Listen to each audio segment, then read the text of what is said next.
Last week,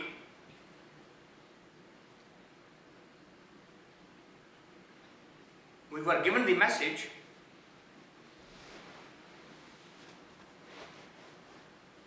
that in order to really create a relationship with Him,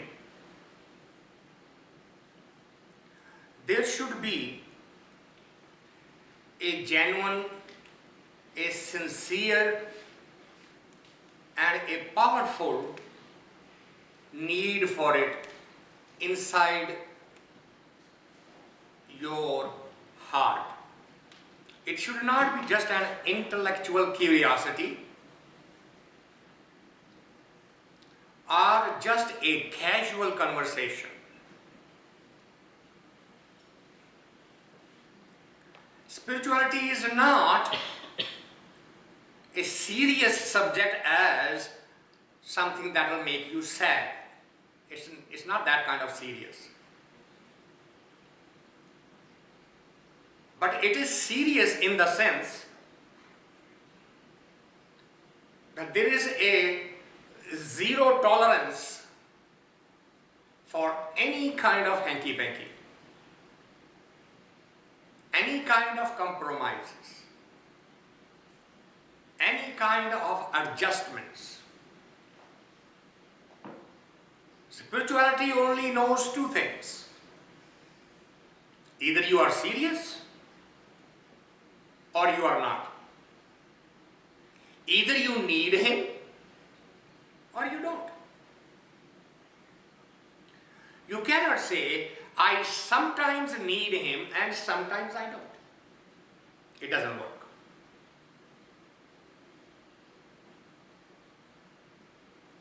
He would not accept this type of a cavalier and a casual mood about it. You have to be serious. So the message was, Har jeth jodanda lodiye. Lodiye, you have to need Him. And if you need Him, and pay the attention to the process given to you, then He will help you. And there is no exception in this also. You cannot say that He helps few chosen ones and He ignores the rest. That is not the case. And anyone who is walking the planet with the idea that I am the chosen one actually doesn't know the first thing about the creation and the Creator. On this planet, there are whole nations walking around with that thought in their mind. We are the chosen ones.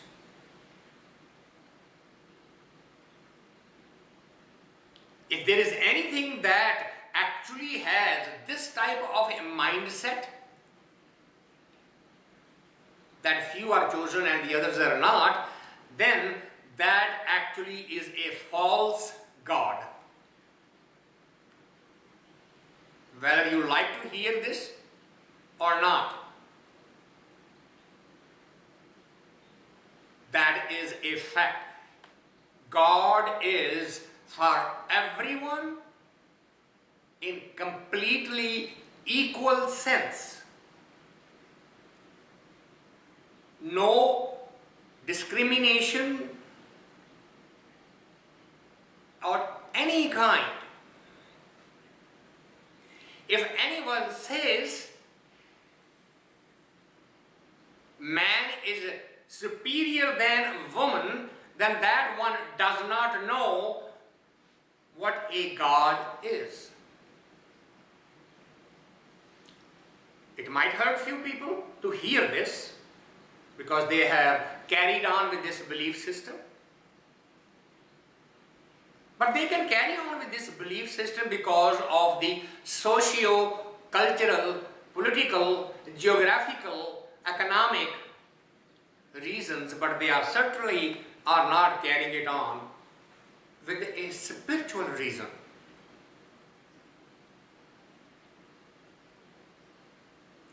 If a man and a woman need to sit separately at a place of worship, that is a practical solution to a very practical problem.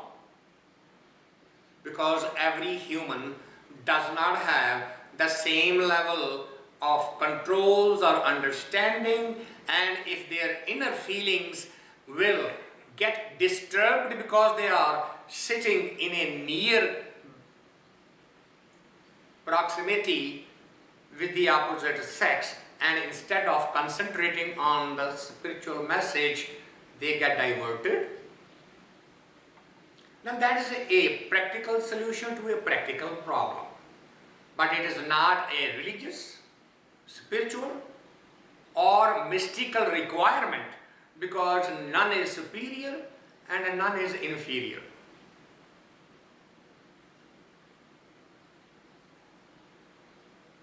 If you don't change these mindsets,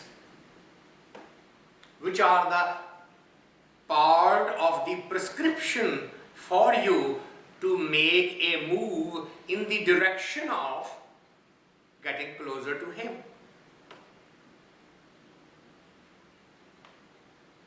If you don't fulfill that, then your need is a false need.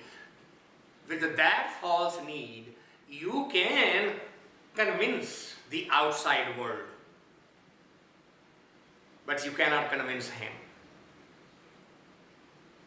because He is sitting right inside you and watching from inside.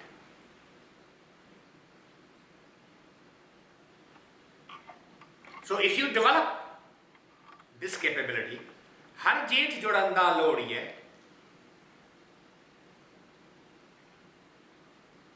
then you can certainly reach to the stage where saaDhoo sang parapate nanak rang maanan har jeth rangila tis dhani jiske bhaag mathan. Then you are definitely the chosen one. Then He has graced you. You can walk in His direction. Those are the chosen ones who are sincerely endeavoring to walk on the path. But that is a very rare phenomenon. Mostly we are happy to discuss it, argue about it, pick fights about it, hold conferences and all kinds of sessions, but actually do nothing about it. Because you do nothing about it, the real problem that is inside you does not disappear.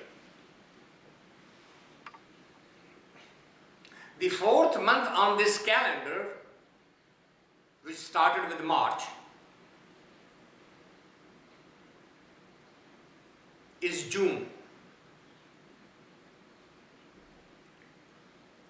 It is one of the hottest months, seasons-wise. And the heat causes lots of problems in lots of countries.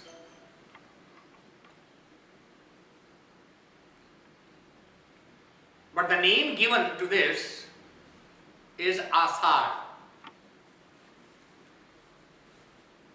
Aasaarh is a compound word made from Asha plus Saad. Ashawa da Saad, meaning thereby. Asha means the desires. Saad means the heat generated by the unfulfillment of those desires.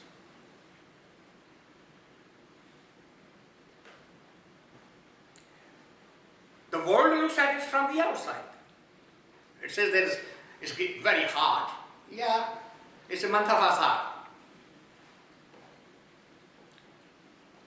Mystic says it has nothing to do with it. That heat can be taken care of. Even when there were no air conditions in the world, people knew how to live in the heat. Right?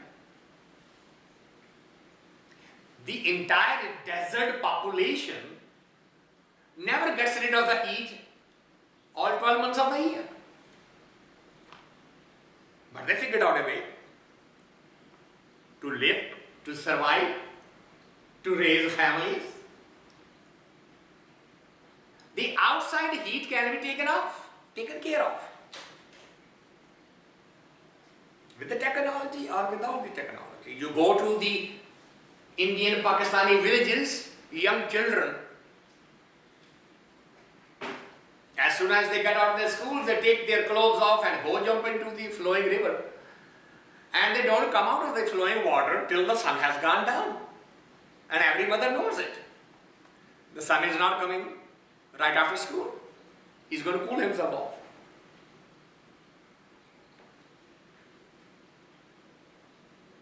But what are you going to do with the heat that is generated inside you? Because of your ever expanding desires and their subsequent unfulfillment. What are you going to do with it?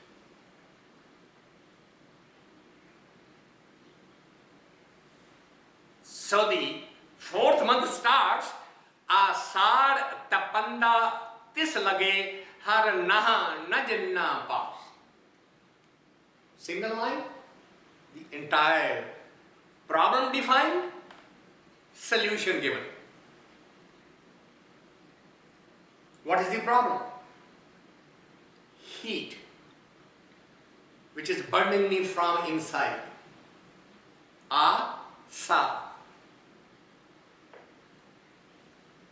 Heat generated by my desires is burning me from inside. That's the problem statement. Okay, fine. I also know I am already burning. Help me. Look at the beauty of mystic. See, Aasaarh tapandaa tis lagai. This heat will burn only those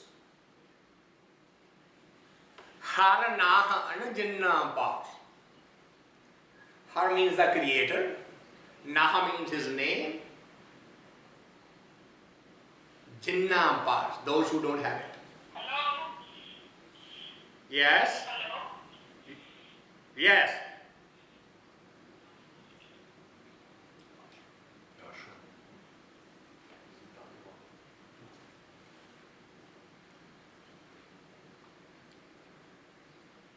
Aasaarh tapandaa tis lagai har naahu na jinna paas. It is the desires that are burning you from inside, and the desires keep on growing up and up and up because har naahu, his name, isn't with you. It is not in your memory. It is not in your thoughts. It's not in your consciousness. You never sit down and think.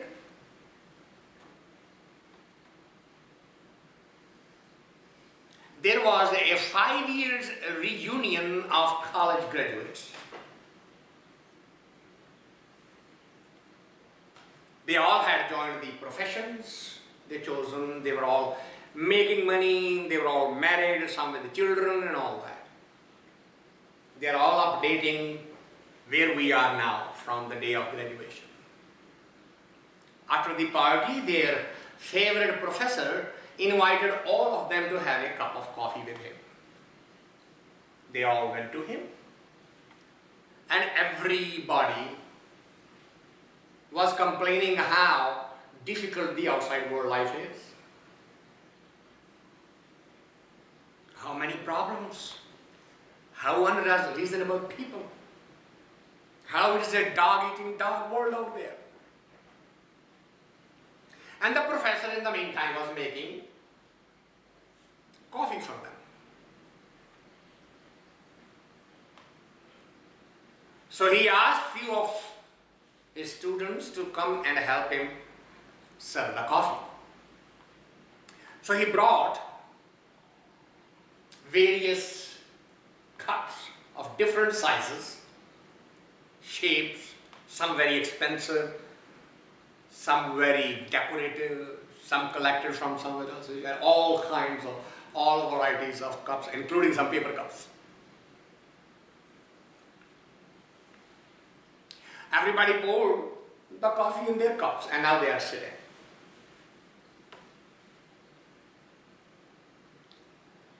And he says, you just took the cup that you liked. Of course, the most expensive ones and beautiful ones and the decorated one went first. Those who were a little late, they had to get a little cheaper ones. But their mind is still there that they should have come earlier so they could have gotten this one. So what's going on in your minds right now? I wanted that cup. And maybe he can finish sooner and I can wash it and use it myself.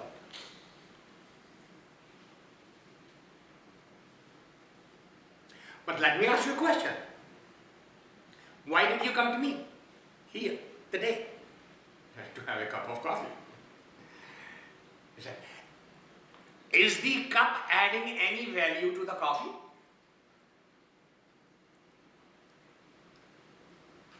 Everybody said no. Then why did you go after the most expensive one? If a coffee is the objective, why are you picking the most expensive cup to pour it in? And now, the one who has the expensive cup is making fun of the one who has the lower cup. And the one with the lower cup is jealous of the other one. Neither one of them enjoying the coffee.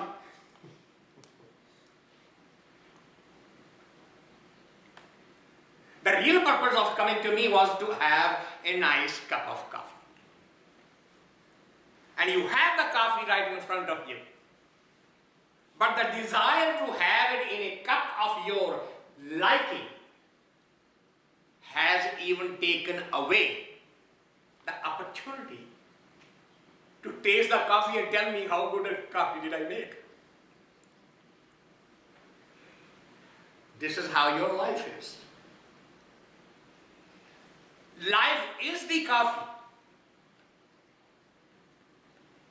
But every one of you want to put it in the most expensive cup. And in the meantime,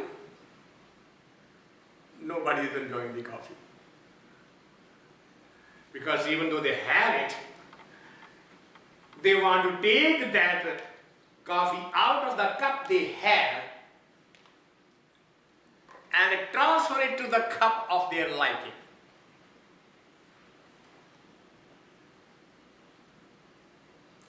If you are born to live a life.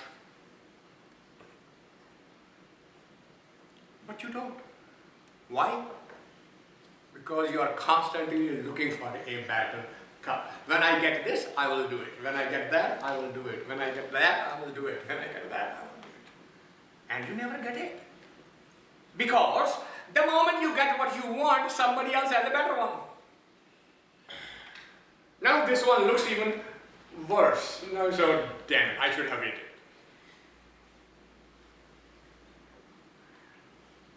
it. Isn't it? It's an interesting question for every woman. Had you waited for another year, would you not have gotten a better model?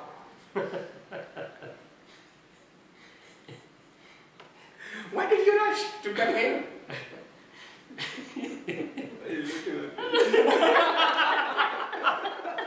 Because I'm looking at Maria, she's putting her hand down and she said, "Oh, you are talking about my heart." Last opportunity.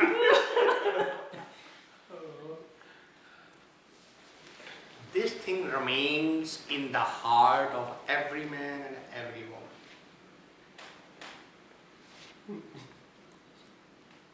There is a best wife in the world, but my neighbor has it. Everyone says that.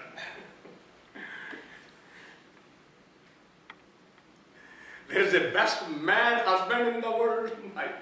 My college mate has it. I wish I had married him then. Desires never end. Life is never lived. Coffee is never tasted. The cup becomes important. And it remains important all through your life. Ask anyone. I need a bigger home now. What's wrong with this? No, the children are growing up. No, wait a minute. Isn't that logic reversed? The children are growing up, they are going to go out. Actually, you need a smaller home. Oh, no, the people come and we hold parties. Okay. How many times a year?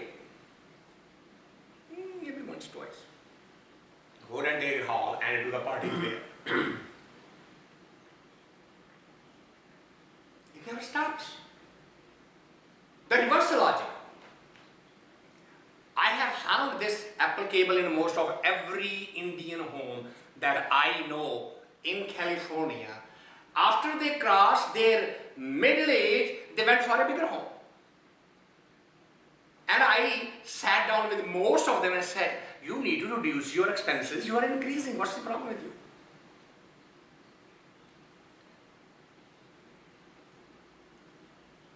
It did not at all register. No, we have these sources now. What does that mean? You're getting old, your knees are getting cranky, now you're buying a 3-story house and you're going to ride chairs up and down every day. You should be buying a smaller, flat home. No, but the desire is to show in the last 40 years of my professional life, I have saved so much money that I can now afford a bigger, more complex home. And I need to display that to the world. And buy more problems. Aasaarh. The burning created by the desires inside you. Instead of saying, all through my years, I have worked and taken care of my responsibilities, now I am devoting 100% of my time to his memory. Because my needs are very few now. I eat less, I sleep less. The children are out, they are taking care of their life. What do I need the bigger house, bigger car, bigger money, bigger friend? What do I need it for? But we don't do that. We do the reverse. Why we do the reverse? Because of this. Har naha na jinna paas. Those who have no memory of him. So now you can actually go further deeper into say, why don't they have it? In the old age, why don't they have that? If they are not worried about their children and their spouses and their houses and their payments and their mortgages and the card loans and all that, why isn't that memory with them? The answer is very simple. Because remembering him immediately reminds the human about his own mortality. You have to face. He's getting closer to the days where he will be meeting his maker.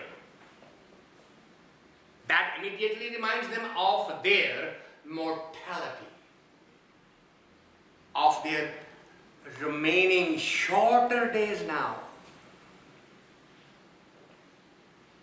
That's why a saint thinks differently. When we are celebrating the birthdays, he's asking the question, why are you celebrating birthdays? You have actually one less year for your life.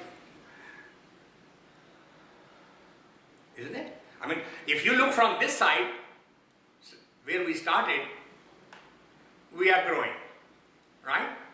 But what about if I look from this side? We are not growing, we are getting shorter. A mystic will look from this side and remind the number of days that are left for you to remember him are actually getting shorter. The anxiety should be in that direction, not the celebration of I'm getting older. We don't want to face it. We don't want to remember it. We don't want to keep it close to us. Aasaarh tapandaa tis lagai. Har naahu na jinna paas. Those who do not have the memory left with them. Every single desire will create more burning sensation inside, because now you want to meet that desire. But that desire already has it. Somebody already taken it. I want to be the president, but there is only one president. Somebody is already sitting in that chair. So what do we do? I know there is somebody sitting there, but in the meantime, at least I can knock off those who may block me when I am going there. So I may not become the president, but I can certainly remove those, the vice president and the directors and his favorite and his cronies and all that. Let me start working on that.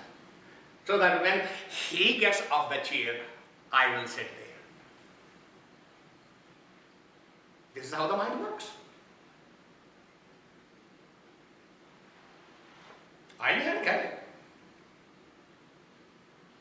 But in the meantime, I would have destroyed a few others. If you observe any country's election process, you will see this phenomenon so clearly. There are 15, 20 people in the race. They themselves are not there. They have not convinced anybody. They have not collected any votes. But they sure have made sure that the other one is destroyed.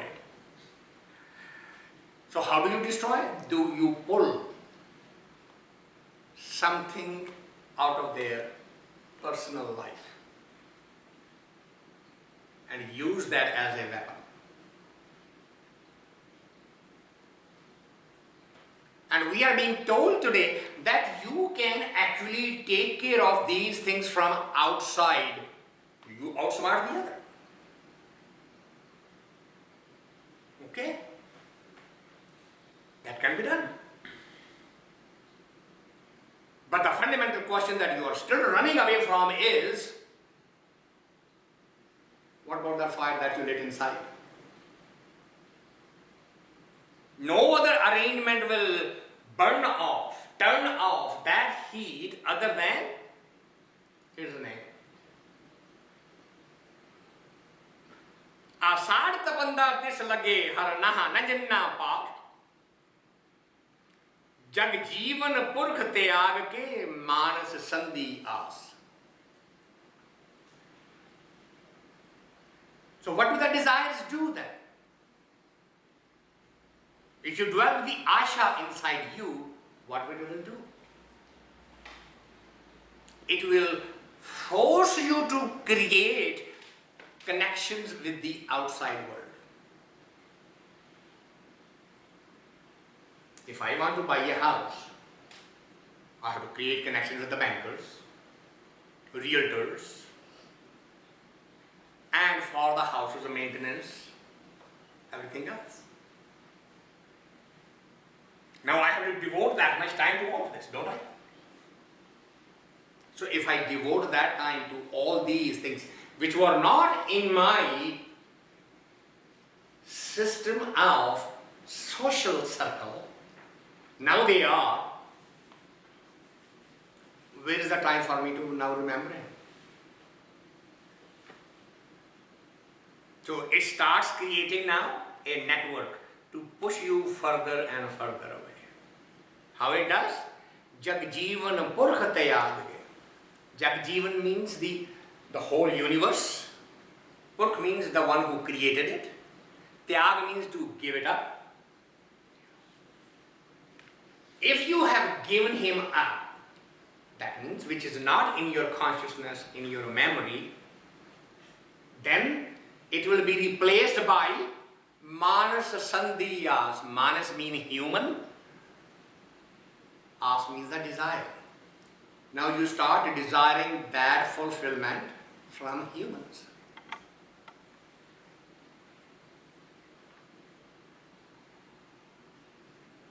In our culture, one of the pressure or the reason used to marry of boys is who will cook for him? Who will clean after him? Who will take care of him? Why? What's wrong with himself? Well, no, he's not used to it. The mother used to do it. The sister used to do it. So you need a woman to take care of him. The highest pressure on the parents for a growing boy in the house is get him the wife so that she can take care of him. The relationship is based on that desire. That is why Indian system says, don't worry about it, love will come afterwards, just put them together. They will learn to love each other. They don't learn to love each other, they become dependent on each other.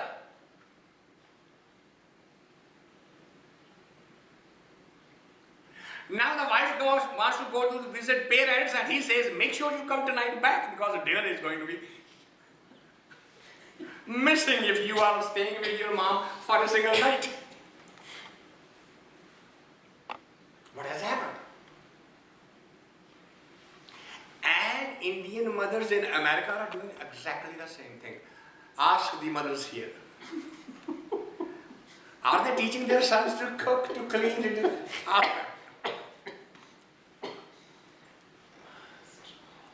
They don't. Why? Their desires are the same and the son's desires are the same. And these desires then start creating the burning, the heat. And it starts creating the bondages, attachments.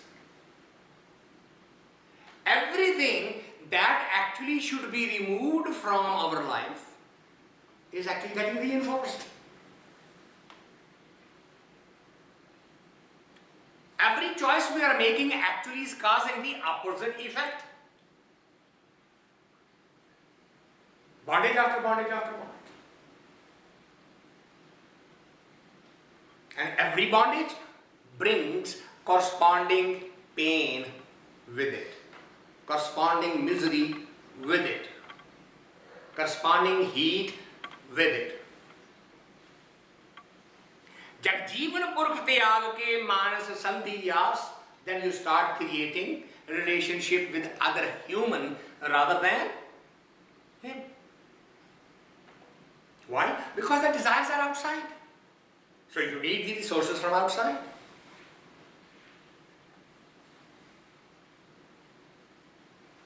Duyai, bhaa-ay, viguchee-ai, pa-ees, jamti, faas. Duyai, bhaa-ay. Being attached with the outside. Duyai means the second one. Who's the first one? Second, everything else. Forgetting the creator, you get attached with the creation.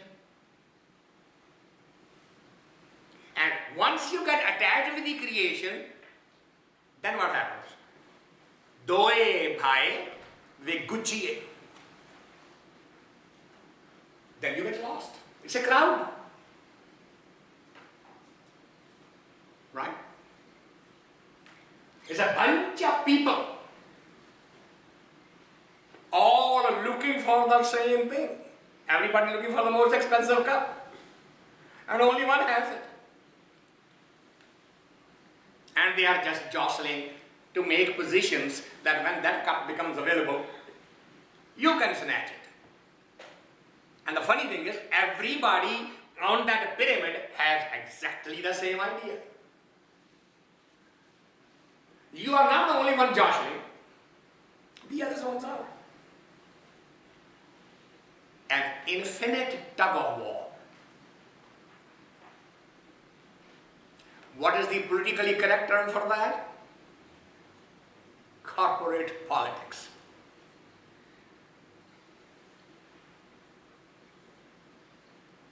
I have been in corporate world for all my life.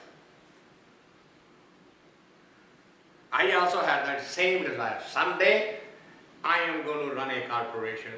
I am going to teach these Americans that we, the poor and third world countries, have no brain left.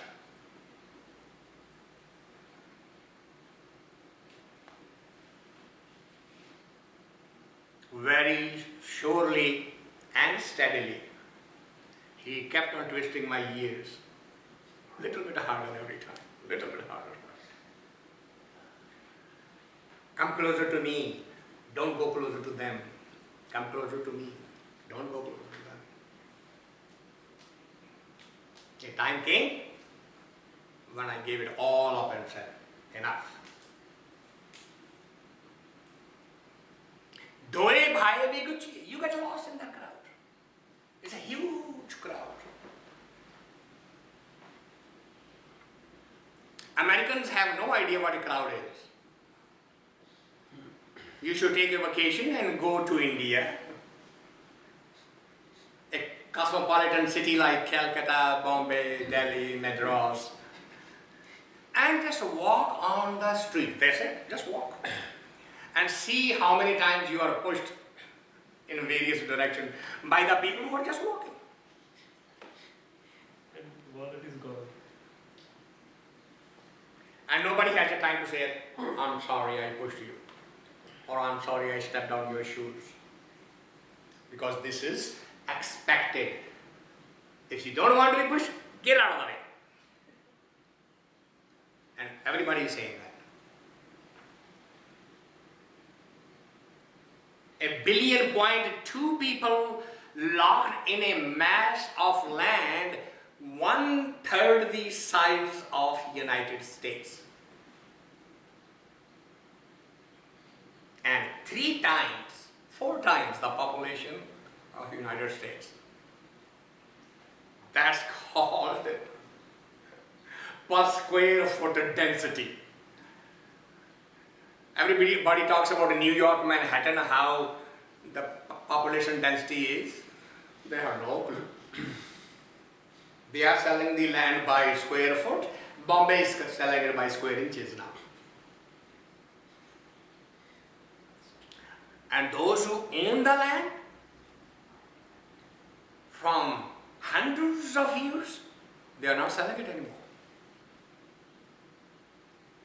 You can have a 99 years lease, but the land remains with the original owner.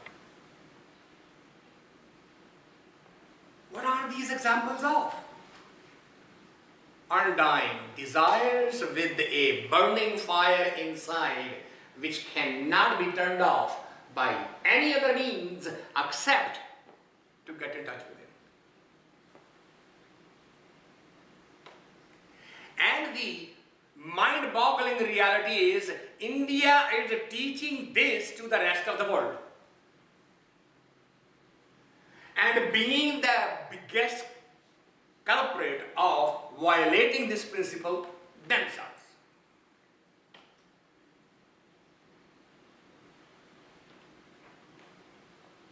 We don't stop, we don't think, we don't compare. Because these desires are doing what? Duyai, bhaa-ay, viguchee-ai, pa-ees, faas. The chains of time, the noose around your neck and around your feet is tightening by every day, week, a month. Because that banker is going to increase his interest rate without warning you or without asking your opinion. You only want to find out, oops, I find this thing going on, particularly with the television industry nowadays. The cable companies just don't care, they just keep on going. New taxes, new fees, new this. You suddenly wake up. What has happened to this bill? Oh, this has been going on for the last 6 months. You just didn't notice it. It was creeping on slowly, every month a little bit more.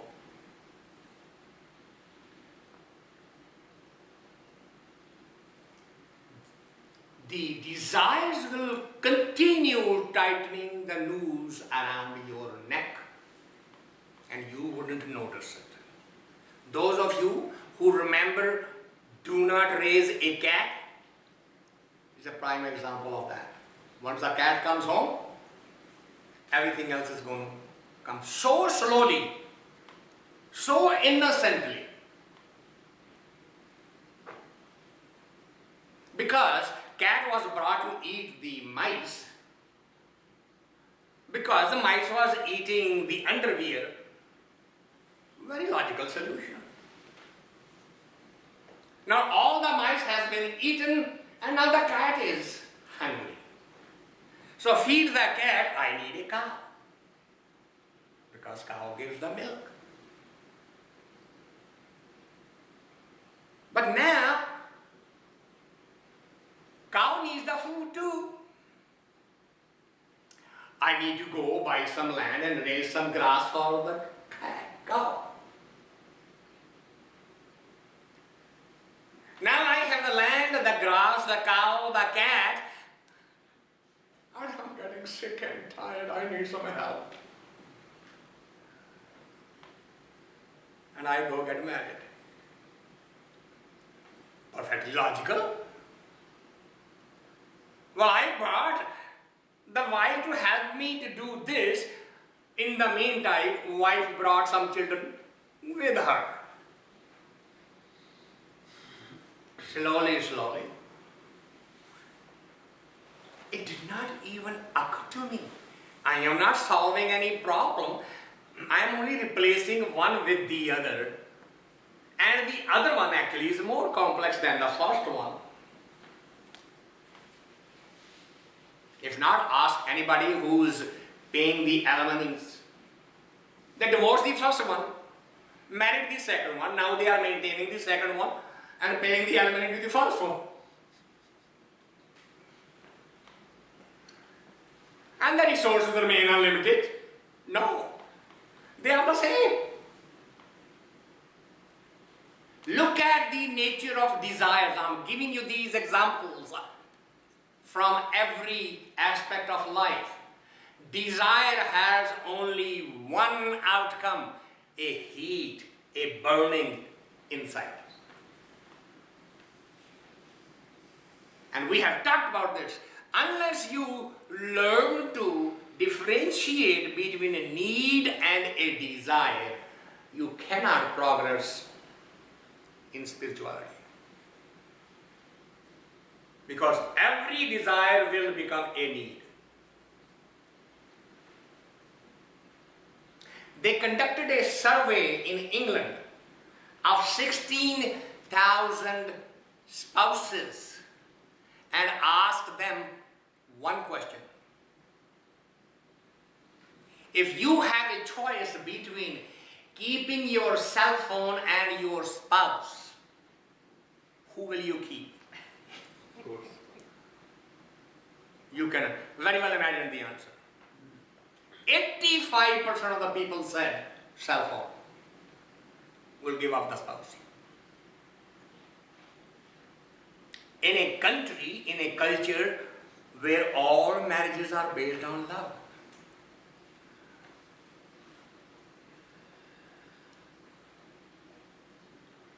A gizmo that wasn't available only even 10 years ago has replaced humanity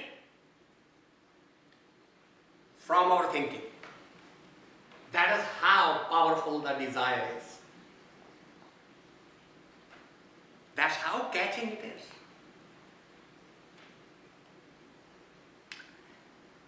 I can go without my shirt on my back, but my iPad and my phone might be with me.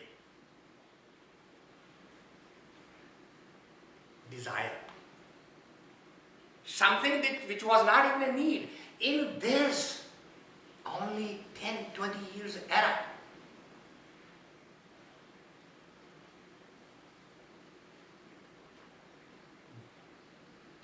duyai, bhaa-ay, viguchee-ai.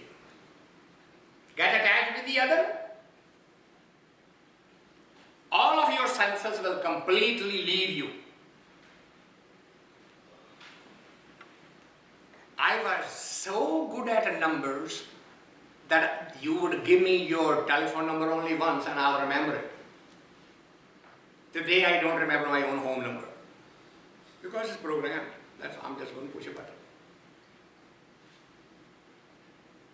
I literally cannot tell you. Desires became total need. I cannot survive. Until the GPS and the cars was available, I was traveling every week all around Los Angeles and Orange County, conducting these sessions weekly in people's home. Today without GPS, I cannot find any address. A desire became a need.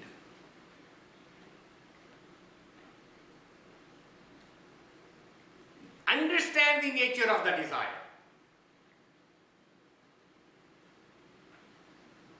Recognize it.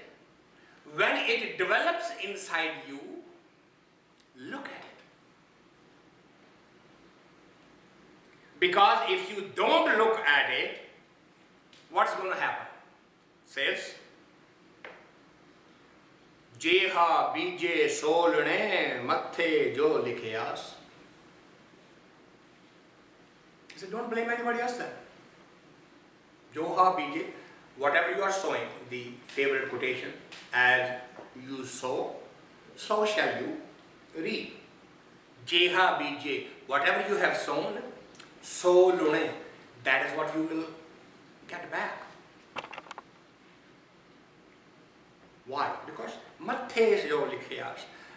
That is the law of karma. It's a law of action and reaction. Your desires are going to create certain scenarios, then you are going to have to face them.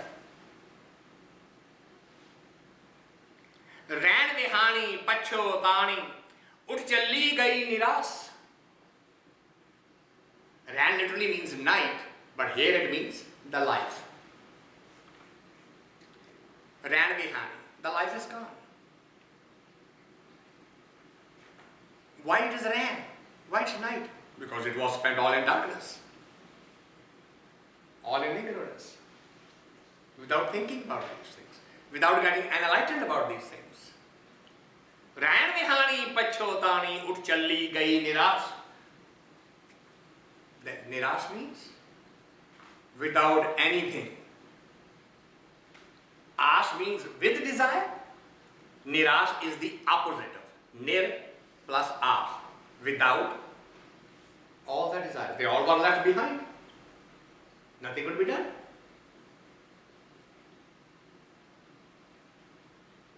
But had you listened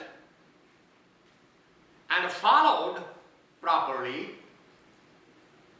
then the result would have been totally different, which is jinka aur saaDhoo bhaytee-ai so dargeh hoye khalaas.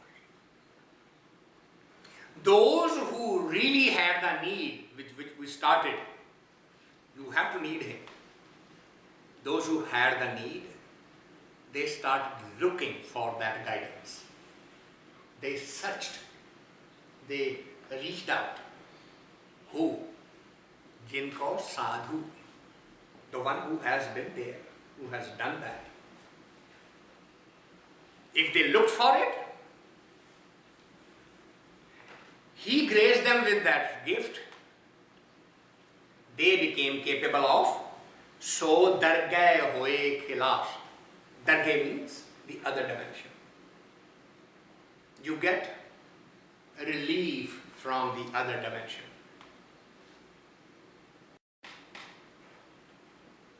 If you can go on that, don't develop another desire now.